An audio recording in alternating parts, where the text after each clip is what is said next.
Mist பன்னீர், high protein பன்னீர். வணக்கம், இது மின்னம்பலம். நான் விஷால் பொலிவர். கடந்த 3 நாட்களாகவே உலக அளவில் பேசப்படுற ஒரு விஷயமாக பாகிஸ்தானினுடைய அந்த ரயில் கடத்தல் சம்பவம் தான் மிகப்பெரிய அளவுக்கு ஒரு அதிர்ச்சியை ஏற்படுத்தக்கூடிய ஒரு விஷயமாகவும் இருக்கு. கிட்டத்தட்ட 300க்கும் மேற்பட்ட மக்களை பார்த்தீங்கன்னா ஒரு குழு வந்து கடத்தி வச்சுக்கிட்டு அவர்களுக்கு 48 மணி நேரம் கெடுவை வந்து விதிச்சிருக்காங்க. கிட்டத்தட்ட பாகிஸ்தான்ல இது மிகப்பெரிய அளவுக்கு வந்து ஒரு சர்ச்சையாகவும் ஏற்படுத்துதுன்னு சொல்லலாம். குறிப்பா அந்த கடத்தல்ல வந்து நடந்த சில சுவாரஸ்யமான விஷயங்கள் நிறையவே இருக்கு. அது மட்டும் இல்லாம இந்த கடத்தலுக்கு பின்னாடி வேற ஒரு அந்நிய சக்தி இருக்கா அப்படின்ற மாதிரியான கேள்விகளும் இருக்கு. அது மட்டும் இல்லாம பாகிஸ்தான்ல இருக்கக்கூடிய எதிர்க்கட்சிகளா இருக்கட்டும், அங்க இருக்கக்கூடிய அரசியல்வாதிகளா இருக்கட்டும், இதற்கு பின்னாடி இந்தியாவின் சதி இருக்கிறதா அப்படின்ற மாதிரியான குற்றச்சாட்டுகளும் வந்து வச்சிருக்காங்க. குறிப்பா பாகிஸ்தானினுடைய பலுச்சிஸ்தான் மாகாணத்தில் நடந்த இந்த கடத்தலானது வந்து உலக அளவுல ஏன் மிகப்பெரிய அளவுக்கு ஒரு பேசு பொருளா இருக்கு. இந்த ட்ரெயினை கடத்தினது தீவிரவாத குழுக்களா அல்லது போராளி குழுக்களா? இதற்கு பின்னாடி எந்த நாட்டினுடைய சதி இருக்கிறது? குறிப்பாக பாகிஸ்தானினுடைய இந்த பலுச்சிஸ்தான் மாகாணத்தில் இந்த சம்பவம் நடந்ததுனால அந்த மாகாணத்தினுடைய வரலாற்றுக்கும் இப்போ நடந்த சம்பவத்துக்கும் ஏதாவது தொடர்பு இருக்கா? ஒட்டுமொத்த வரலாற்று பின்னணியோட இந்த காணொலியில் நம்ம தெளிவா பார்க்க போறோம். குறைந்த விலை, நிறைந்த தரம், தங்கள் தேவைகள் அனைத்தும் ஒரே இடத்தில். ஜெயச்சந்திரன். முதல்ல இந்த ஜாஃபர் ரயில் அப்படின்றது பாத்தீங்கன்னா பலுச்சிஸ்தானினுடைய தலைநகரமான குவேட்டாவில் இருந்து பாகிஸ்தானினுடைய வடமேற்கு மாகாணமான கைபரினுடைய பெஷாவர் நகர் வரைக்கும் போகக்கூடிய இந்த ரயில் பாத்தீங்கன்னா கடந்த 11ஆம் தேதி குவேட்டாவில் இருந்து குவாடலார் அப்படின்ற இந்த பகுதிக்கு வந்து செல்லுது. அந்த இடத்துல பார்த்தீங்கன்னா கிட்டத்தட்ட 50க்கும் மேற்பட்டவர்கள் வந்து மிகப்பெரிய ஆயுதங்களோட வந்து தயாரா இருக்காங்க. அவங்க முதல் தடவையா பார்த்தீங்கன்னா ஒரு துப்பாக்கி சூடை வந்து நடத்துறாங்க. அந்த துப்பாக்கி சூட்டில் பார்த்தீங்கன்னா முதல்ல வந்து அடிப்படுறது யாருன்னா அந்த ட்ரெயினினுடைய டிரைவர் தான் வந்து முதல்ல தாக்கப்படுறாரு. அவருக்கு வந்து படுகாயம் அடையுது. அதன் பிறகு பார்த்தீங்கன்னா அந்த ரயில் வந்து நிப்பாட்டுறாங்க. முதல் கட்டமா வந்த செய்தி என்னன்னா கிட்டத்தட்ட 200லிருந்து 280 மேற்பட்ட மக்களை வந்து பிணைய கைதிகளா வந்து பலுச்சிஸ்தானினுடைய விடுதலை படைகள் வந்து கடத்தியிருக்காங்க அப்படின்றத வந்து நியூஸ் வந்து ரிப்போர்ட் பண்ணியிருந்தாங்க. அதுலயும் குறிப்பா பாத்தீங்கன்னா அந்த பலுச்சிஸ்தானினுடைய தற்கொலை படை தான் வந்து முதல்ல இந்த ஆபரேஷனை வந்து ஏத்துக்கிட்டு இந்த வந்து இறங்கியிருக்காங்க அப்படின்றத செய்திகளை வந்து குறிப்பிடுறாங்க. முதல் கட்டமாக ஒரு 280 பேர் அவங்க கடத்துறாங்க. ஆனால் அந்த இடத்துல அவங்க செஞ்ச ஒரு முக்கியமான விஷயம் என்னன்னா பெண்களையும் முதியவர்களையும் குழந்தைகளையும் வந்து முதல்ல வந்து அவங்க விடுதலை செஞ்சு அவர்களுக்கு வந்து ஒரு சரியான பாதுகாப்பான ஒரு வழியை வந்து காமிக்கிறாங்க. அது மட்டும் இல்லாம பலுச்சிஸ்தானினுடைய குடிமக்களையும் வந்து விடுதலை செய்யறாங்க. அது மட்டும் இல்லாம அந்த பிணை கைதிகளை வந்து பிடிக்கும் பொழுது அங்க இருக்கக்கூடிய 20 பாகிஸ்தான் ராணுவ வீரர்களையும் வந்து அவங்க சுட்டுக் கொள்றாங்க. அதன் பிறகு பாத்தீங்கன்னா ஒரு மறைமுகமான இடத்துல இவங்க எல்லாரையும் கடத்தி கொண்டுகிட்டு போறாங்க. அதன் பிறகு என்ன நடக்குதுன்னு பாத்தீங்கன்னா அவங்க பாகிஸ்தான் அரசாங்கத்துக்கு வந்து பகிரங்கமாக ஒரு அறிக்கையை வந்து வெளியிடுறாங்க. அந்த அறிக்கையில் என்ன குறிப்பிடப்படுதுன்னா, உங்களுக்கு 48 மணி நேரம் வந்து நான் அவகாசம் கொடுக்குறேன். அதற்குள்ள பலுச்சிஸ்தானினுடைய அரசியல் கைதிகளை நீங்க எல்லாருமே விடணும். இங்க இருக்கக்கூடிய 250க்கும் மேற்பட்ட கைதிகளுக்கு பதிலாக அந்த பலுச்சிஸ்தானினுடைய கைதிகளை வந்து பரிமாறிக்கணும் அப்படின்ற ஒரு டிமாண்டை வந்து முதல் கட்டமா அவங்க வைக்கிறாங்க. அதன் பிறகு பாத்தீங்கன்னா இந்த விஷயம் பாகிஸ்தான்ல மிகப்பெரிய அளவுக்கு ஒரு சர்ச்சை ஏற்படுதுன்னு சொல்லலாம். ஏன்னா பாகிஸ்தான் அரசாங்கத்துக்கு எதிராக செயல்படக்கூடிய ஒரு குழு 20க்கும் மேற்பட்ட ராணுவ வீரர்களை கொலை செய்தது மட்டும் இல்லாம பல நூறுக்கணக்கான மக்களை வந்து பிணைய கைதியா வந்து அரெஸ்ட் பண்ணது வந்து பாகிஸ்தானினுடைய உளவு பிரிவுக்கு மிகப்பெரிய ஒரு தோல்வியை தான் ஏற்படுத்திருக்கு அப்படின்றத அங்க இருக்கக்கூடிய ஊடகங்கள் வந்து பதிவு செய்யறாங்க. ஆனா இதுல இன்னொரு முக்கியமான விஷயம் பார்க்க வேண்டியது என்னன்னா, பலுச்சிஸ்தான்ல இருக்கக்கூடிய அந்த மாநில அரசாங்கம் இருக்கு இல்லைங்களா, அந்த அரசாங்கமானது ஒரு வாரத்துக்கு முன்னாடியே பார்த்தீங்கன்னா இப்படி ஒரு தாக்குதல் நடக்கும் அப்படின்றத வந்து ஒரு கடிதம் மூலமா வந்து பாகிஸ்தானினுடைய அரசாங்கத்துக்கு அம்சதா வந்து பாகிஸ்தானினுடைய அந்த ஜியோ நியூஸ் அப்படின்ற ஒரு செய்தித்தளம் வந்து பதிவு செஞ்சிருக்காங்க. இப்படி ஒரு தாக்குதல் நடக்கும் அப்படின்றத வந்து பலுச்சிஸ்தானுடைய மாநில அரசாங்கம் அம்சதுக்கு அப்புறமும் இந்த ஒரு சம்பவம் நடக்குது அப்படின்னும் பொழுது இது இன்டெலிஜென்ஸினுடைய ஒரு மிகப்பெரிய தோல்வியாகத்தான் வந்து பார்க்கப்படுது. அது மட்டும் இல்லாம இந்த பலுச்சிஸ்தான் விடுதலை படை பார்த்தீங்கன்னா கடந்த வருடமே பார்த்தீங்கன்னா பல்வேறு விதமான தாக்குதலை நடத்தி அதுல பாத்தீங்கன்னா பல்வேறு விதமான அப்பாவி பொதுமக்களும் வந்து இறந்திருக்காங்க. இது மட்டும் இல்லாம கடந்த காலத்திலும் பாத்தீங்கன்னா அவங்க 10க்கும் மேற்பட்ட தாக்குதலை வந்து நடத்தியிருக்காங்க. இந்த அமைப்பு தொடங்கி கிட்டத்தட்ட ஒரு 14 ஆண்டுகள் ஆகக்கூடிய சூழல்ல வந்து இந்த 14 ஆண்டுகளே பாத்தீங்கன்னா கிட்டத்தட்ட வந்து 50க்கும் மேற்பட்ட தாக்குதல் அவங்க நடத்தியிருக்காங்க அப்படின்னு. அப்போ தொடர்ச்சியான இந்த ஒரு தாக்குதல் நடத்துறதா வந்து பாகிஸ்தானினுடைய நியூஸ் வந்து அறிவிக்கிறாங்க இல்லையா? அப்படி இருக்கும் பொழுது ஏன் பாகிஸ்தானினுடைய உளவுத்துறை ஃபெயிலியர் ஆச்சு அப்படின்ற ஒரு மிகப்பெரிய ஒரு பிரஷரை நோக்கி பாகிஸ்தானினுடைய அரசாங்கத்தை நோக்கி வருது. இப்படி இருக்கக்கூடிய சூழல் சூழல்ல வந்து பாத்தீங்கன்னா பாகிஸ்தானினுடைய பாதுகாப்புத்துறை அமைச்சர் நக்வி அவர்கள் வந்து ஒரு பேட்டி ஒன்று கொடுக்குறாரு. சாமானிய பொதுமக்கள் மீது வந்து துப்பாக்கி சூடு நடத்துறவங்க மேல எந்தவித கருணையும் காட்டக்கூடாது, அதிலும் குறிப்பாக தீவிரவாத நடவடிக்கைகளில் ஈடுபடக்கூடிய இவர்களுக்கு எந்த விதமான சலுகையும் இல்லை, பாகிஸ்தான் ராணுவம் உடனடியாக வந்து ஆக்ஷன்ல களத்துல இறங்கும் அப்படின்றத வந்து அறிவிச்சிருக்காரு. ஆனால் அதற்கு முன்னாடி பாத்தீங்கன்னா பலுச்சிஸ்தானினுடைய அந்த அறிக்கையில வந்து ஒரு விஷயம் குறிப்பிட்டிருந்தாங்க.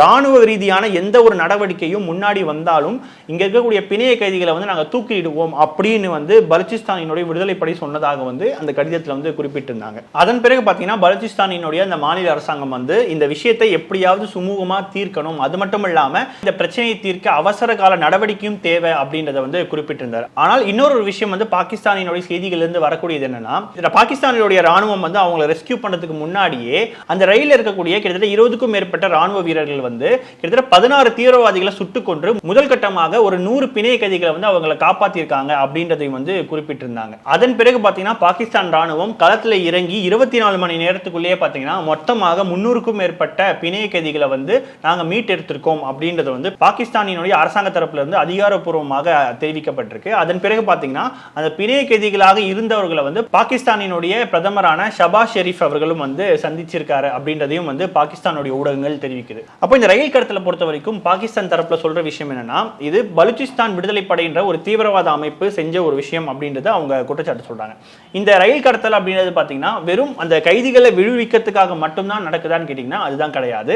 அப்போ இந்த ரயில் கடத்தல் நடக்கிறதுக்கான ஒரு முக்கியமான காரணமா எது அமையுதுன்னு பாத்தீங்கன்னா அந்த பலுச்சிஸ்தான் அப்படின்ற இந்த மாகாணம் தான். ஏன்னா பாகிஸ்தானினுடைய நிலப்பரப்புல கிட்டத்தட்ட 44% நிலமாக இருக்கக்கூடிய மாநிலம் தான் பலுச்சிஸ்தான் அப்படின்ற ஒரு மாநிலம். ஆனால் நிலப்பரப்பின் அடிப்படையில் ஒரு மிகப்பெரிய மாகாணமா இருந்தாலும் மக்கள் தொகை அடிப்படையில் பாத்தீங்கன்னா வெறும் 6% மக்கள் தான் இருக்காங்க. பாகிஸ்தானோட அந்த ஜியோகிராஃபியா இருக்கட்டும் அல்லது அந்த மக்கள் தொகை அடிப்படையா இருக்கட்டும், இதுல பார்க்கும்போது அதிக மக்கள் தொகை இருக்கக்கூடிய மாநிலம் எது அப்படின்னு பாத்தீங்கன்னா பஞ்சாப் மாநிலத்தை சொல்லலாம். இப்ப இந்தியாவில் எப்படி பஞ்சாப் அப்படின்ற ஒரு மாநிலம் இருக்கோ அந்த மாதிரி பாகிஸ்தான்லயுமே பஞ்சாப் அப்படின்ற ஒரு மாநிலம் இருக்கு.